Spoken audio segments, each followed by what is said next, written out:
जितना नुकसान आज वहाबियत से नहीं हो रहा है, उससे ज्यादा नुकसान हमारी खुराफातों से हो रहा है। आज वहाबियों को मेहनत करने की जरूरत नहीं पड़ रही है। एक जमाना था वहां भी मेहनत करते थे, कोनों कोनों में ले जाके चुपके समझाते थे।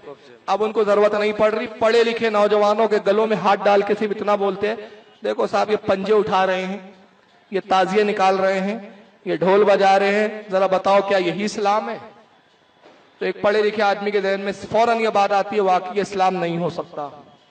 अगर ताजिया निकालना इस्लाम होता तो खुदा की कसम ज़ैनुल आबिदीन सबसे पहले ताजिया निकालती। पंजे निकालना अगर इस्लाम होता तो अहले बैत का हर फर्द पंजे निकालता। इमाम ज़ैनुल आबिदीन के बारे में तो यह आता है कि पूरी जिंदगी आप रोते रहे, आंखों में गड़े पड़ गए थे, और जब भी पानी उनके सामने पेश किया जाता तो आप पानी नहीं पी पाते थे, कई घंटे तक आप रोते रहते थे, प्याला रखा रहता।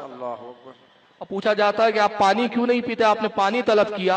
तो आप फरमाते कि मुझे मेरे बाबा हुसैन की प्यास याद आ जाती, मुझे अपने भाइयों का प्यासा तड़पना याद आ जाता।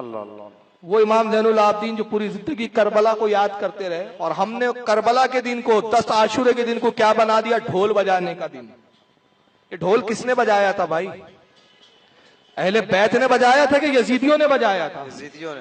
अरे 10 आशूरे को हुसैन पाक के काफले का तो ये हाल था कि सर नेजों पे ले जाके दौड़ा रहे थे, तमाशा बनाया था अहले बैत का इन्होंने, ढोल तो यजीदी बजा रहे थे, और तुमने यजीदियों का काम ले लिया।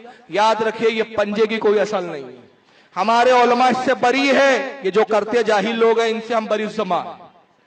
अगर ढोल बजाना, ताजिया निकालना, पंजे निकालना इस्लाम होता तो याद रखो हमारे उलमा के हाथ में पंजे होते, हमारे मदरसों से ताजिए निकलते। तो जब हमारे मदरसों से ताजिए नहीं निकलते, हमारे मदरसों से ढोल नहीं बजता, तो इसका मतलब ये हमारी सुन्नियत नहीं है।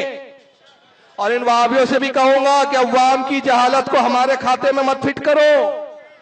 हमसे बात करना है तो किताबों पे बात करो। जी वैसे जाहिलों के अमाल की हमारे पास कोई सनद नहीं है, हम उसके कोई जिम्मेदार नहीं है, लेकिन हम अपनी कौम की इस्लाह की कोशिश करते हैं, कोशिश करेंगे, और मोहब्बत से प्यार से समझाएंगे कि भाइयों ये इस्लाम नहीं है, ये मुहर्रम मनाने का तरीका नहीं है। तो खुदा के वास्ते ढोल बजाने से बचिए, ये यजीद का काम था, ये हुसैनियों का काम नहीं हो सकता। आका ने फरमाया मैं ढोल तोड़ने के लिए आया हूं, मैं ढोल तबाह करने के लिए आया हूं, ढोल बाजे शैतान की आवाजें। तो 10 मुहर्रम को ढोल नहीं बजाना है, हुसैन पाक के नाम की मजलिसों को मुनक्किद करना है, 10 मुहर्रम को रोजा रखना है, 10 मुहर्रम को लोगों को खिलाना, सदके और खैरात करना है, 10 मुहर्रम को नेक अमाल करना है। हुसैन पाक तो इस्लाम पर कुर्बान हो गए, हमें भी इस्लाम पर कुर्बान होने का जज्बा बेदार करना है।